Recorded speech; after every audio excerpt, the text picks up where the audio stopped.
At the frontier of this, where the data-driven innovation, data-driven solutions can impact the rural poor, where the most poverty is. So for the World Bank, that's what we really care about. We'd like to see that there is a real opportunity. People can actually benefit from this. And the rural, it's a global challenge. It's not just here in India, not just in Telangana and Andhra Pradesh. I think every country is facing the challenge there. What we're learning today together with you, what we're going to discuss in the afternoon, we have Wait and Tweet. We encourage you to participate in this online discussion, crowdsourcing all ideas, how and what we contribute ideas, which we hope to channel into this discussion later today, but also into the preparation of the project, which Parmesh, when we talked a couple of months with Shashank, with Parmesh about this, he actually presented the success story, lessons learned from the program which has been, he has been supporting here in the States. We had a seminar at the World Bank, and we were extremely inspired by the vision of all of you how IT can transform our rural development. And I came to Parmesh and said, how can we help? How can we use data-driven solutions approach to increase the value of the data which already has been generated? Parmesh kindly invited us to visit and to work with you in the context of this workshop and beyond to jointly explore this new frontier of development. So we mobilized a team, the best team that we could find in a short period of time to bring here, share both our perspective, but most important, hear from you what really makes sense, makes a difference for the rural poor. So you heard from Parmesh this morning, you heard from Andrew Stott, who is our senior consultant. We have a combined World Bank group presenting World Bank presentation. I will just start with a few opening remarks. Prasanna Laldas, who leads the Open Finance team at the World Bank, he will provide specific examples of open data solutions in the rural agriculture space. We have Saki Kumagai, who represents the governance practice of the World Bank, to discuss how open data can improve results for citizen engagement. That is another important dimension which open data can unleash. Oops, sorry about that.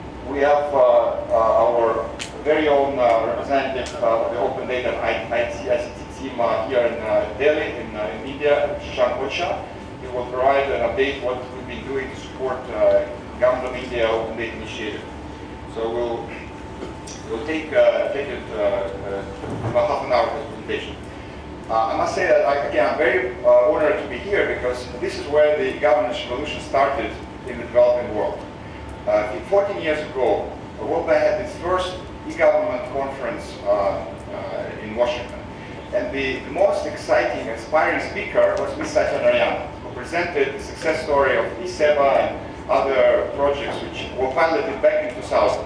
So we're very impressed that the e-governance revolution started here. So today we're talking about the data revolution, the data-driven development paradigm. I think it's very symbolic that we are taking this step forward here in Hyderabad. So I'm very hopeful and very excited about the potential to achieve results which can be replicated not just across India, but globally. And I know Parmesh also has aspirations to take whatever best ideas and solutions we come up with, take it beyond this States. So we look forward to collaboration.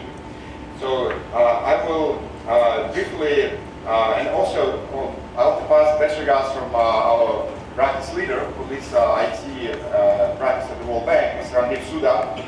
When he learned that we're coming here, he used to work in Hyderabad many years ago, and he is now leads World Bank's governance and IT practice, so he's passing the best regards to you.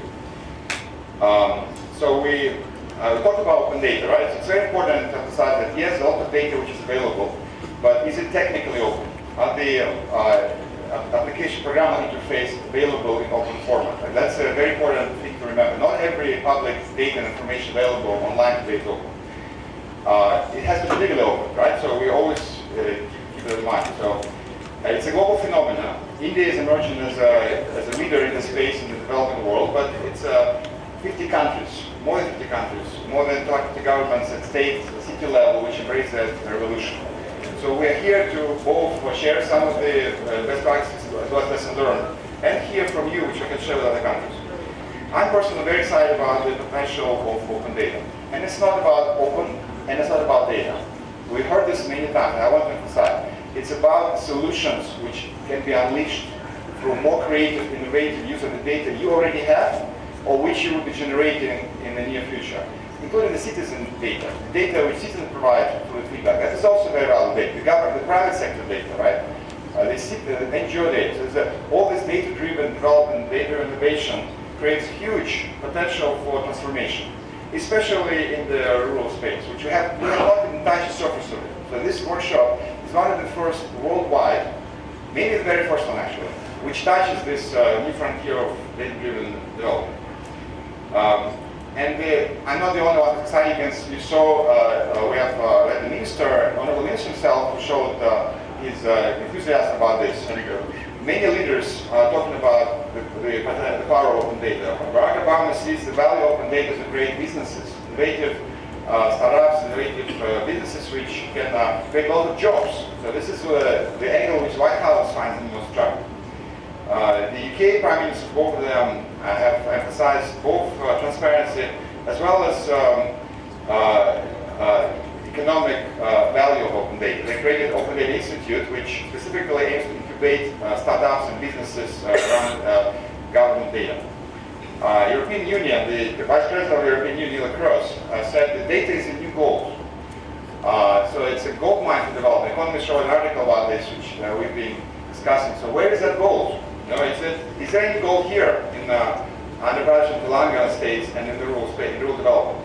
So we're here to bring the resources and the knowledge which we've been able to accumulate at the World Bank through the Global Open Data Initiative, which we launched in 2010. Our former President, Mr. Zoli, decided to open all our data. So he led this initiative from the very top, and in the last years, we opened over 8,000 development indicators, 40 data compilations, 11 data sets available for APIs, etc. So it's a huge volume of data, but it's still a very beginning. We also scratch the surface. Lots of data World Bank is not open yet. But not only we open our own data, we also help our client partner governments do the same at all levels, state and city and national. So we have a team, a global team, which works in a number of countries to collaborate with you on this opportunity. And it's not about open data, really. It's about the innovation ecosystem which can be catalyzed, which will produce the type of solutions to address the challenges you are struggling with. So it's really important that while it's important to have the data open and accessible, it's the very beginning. You don't need us to open the data. You can decide which data you want to open, what pace. You don't need us for this. But when it comes to converting the data into impact, social economic impact solutions, where this is the tricky part, that takes some effort. And that's where we place some knowledge and we build a partnership around this, a global partnership for open data, which we'd like to now bring to you for collaboration on this. We help the governments with assessments and action planning and strategy development. We've been helping them to launch and support and finance open data initiatives. We did support open data on the supply side, developing standards, cleaning the data, etc.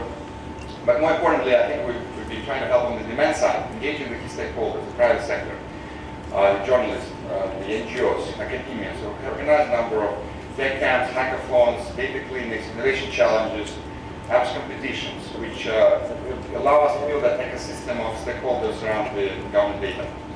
And also legal issues, which we've been helping to address, building the partnership, and produce analytical work. We've worked in a number of countries. India is increasingly a priority country because of the high interest both at the central level in this topic, this agenda, and increasingly at the state level. So we're really hoping that this will be the frontier of data-driven development, which we can support and collaborate with you on. We developed a special toolkit on open government data, which is accessible at this website. It has a lot of international best practice experiences, very useful resource if you'd like to learn more. And if you have other examples or other reports, documents you want to contribute, it's an open source database, so feel free to contribute. We'll be happy to post it there. We have developed like a flagship tool for assessing the readiness of the country, the states, the cities, particular ministries to agencies to launch and implement successful open data initiatives. In fact, this week we are doing a light version of that assessment. We're meeting with stakeholders to help design an action plan with the priority interventions which are needed to build that ecosystem around the data you have. So we've been meeting with many of you and will continue for 2 more days. The methodology includes key aspects of the ecosystem: leadership, policy framework, institutional structure, data, demand for data, financing, technology, etc. So it's a holistic framework that assesses the readiness and provides the recommendations for implementation.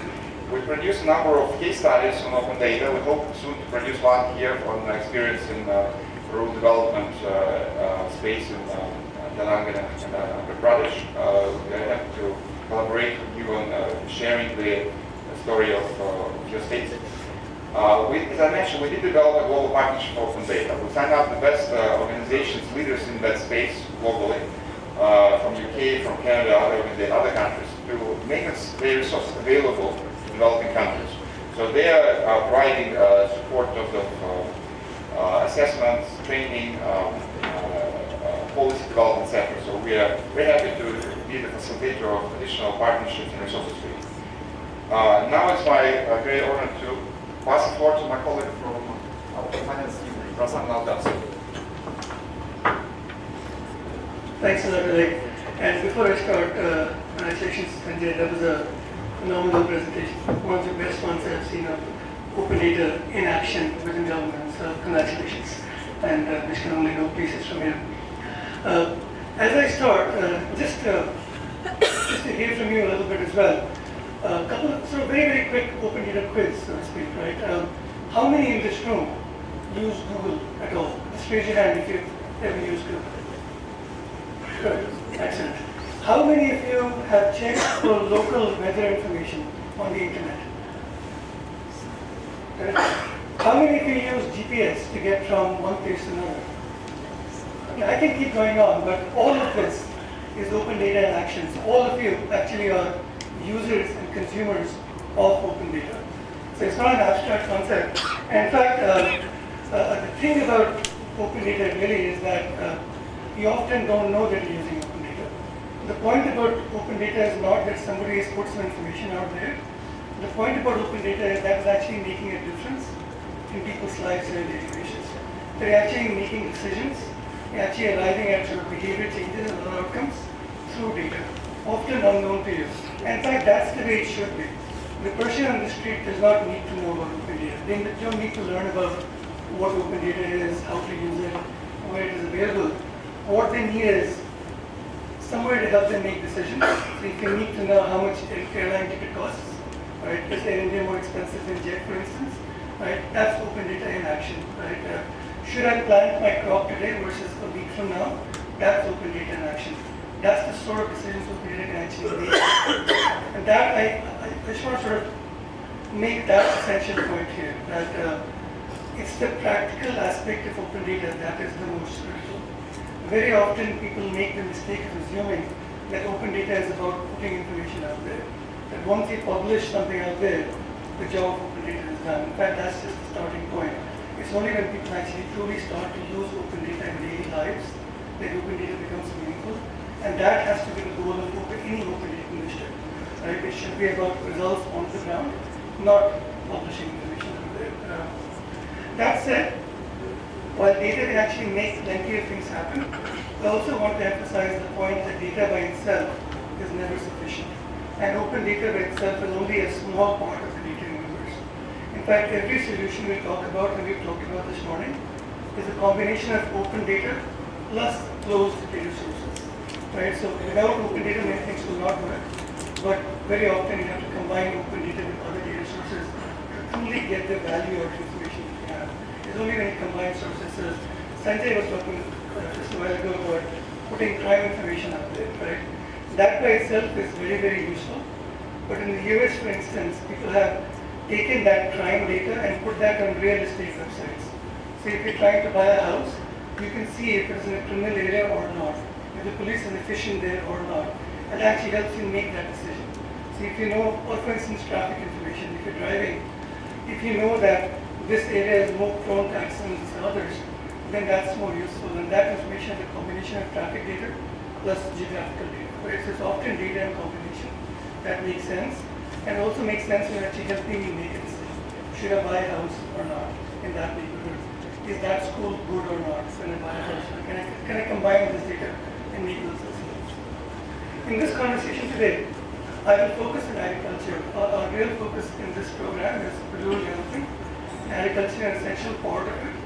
And rather than talk about the value of data in abstract, what I want to do is to show you or walk you through some real applications of agricultural data in action, in India actually, and outside as well. And these are combinations of open/closed data sources. So if you think of agriculture, think of decisions people need to make. So if you're a farmer or a buyer, the obvious question from a market linkage perspective is what is the price of a data today, of a crop today? What is it likely to be 6 months from now, 1 year from now? Should I even plant this crop, for instance, right? And the good news is that people are actually beginning to create applications that already address challenges such as that. So one on the right is something called MFOD in Kenya. What it does is it lets farmers and buyers essentially get data about crop prices in real time, and also connects buyers with sellers. So you can actually bypass the middleman in many cases. It also lets sort of groups of farmers, which is the kind of work that is trying to do, for instance, so rather than individual farmers trying to go to the marketplace, it lets people form community organizations and as a group report prices, right, and then sort of sell and buy and sell as a group. The whole thing is completely mobile based. It works in remote parts of Kenya and has been running for 3 or 4 years now. So it's very, very successful. A real example of a service that combines open data about sort of crop prices and weather patterns and others with a real transactional platform. So it's not just about providing information, but actually helping you buy and sell as well. There are initiatives like that in India as well. So on the left, Mandi Prices doesn't quite do all of this, but it's quite similar to it in many ways. It takes advantage of the Indian Open Government website and reports commodity prices on a daily basis. It also lets farmers report their own prices at commodity charge. So it's beginning to move in that direction, and I'm sure pretty soon it's going to be like Inform pretty soon. The example at the bottom, a company called Premise, what they do is they try and sort of report prices of commodities worldwide, not just India, in real time. And one of the most successful projects is the price of onions in India. So you want to know how much onions cost all over India, in individual stores even, right? You can get a pretty good sense of it through this application.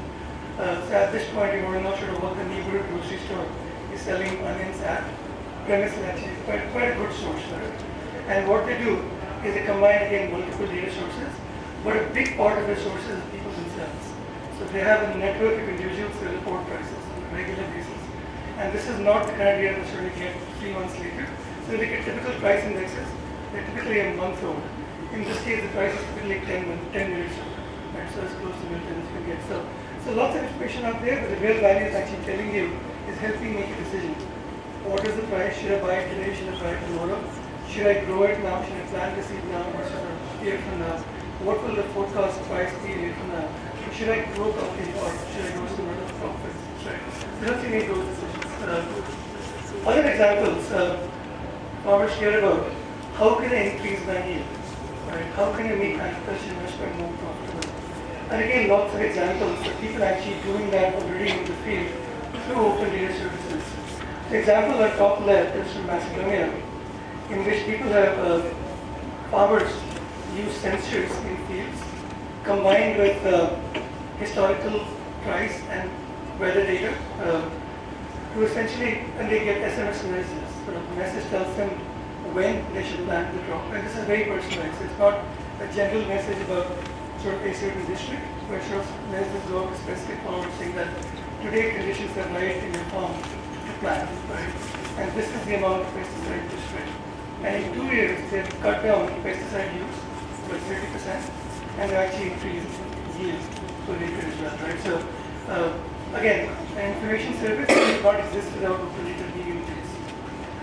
I can give you other examples, and some of these might sound a little like fantasy, but the one on the right is actually a drone, which is a small aircraft-like instrument that flies very low over fields, and it collects data about farm conditions at a level of detail that satellite images, for instance, can't do.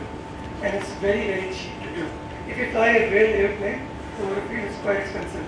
These drones in the US cost about $2 a hectare, right? And they give you, and they're much, much cheaper in other parts of the world. And a typical airplane costs you about $1,000. Just to give you examples of how prices have changed and are dropping quite rapidly. And this gives you very, very low level detail about how much sunlight your plants are absorbing right now, what soil conditions might be. And this information is quite complex and complicated, but what these guys do is actually convert that information into a decision point for the farmers. The farmer does not need to sort of go through tons and tons of data. These people convert that into information that a farmer can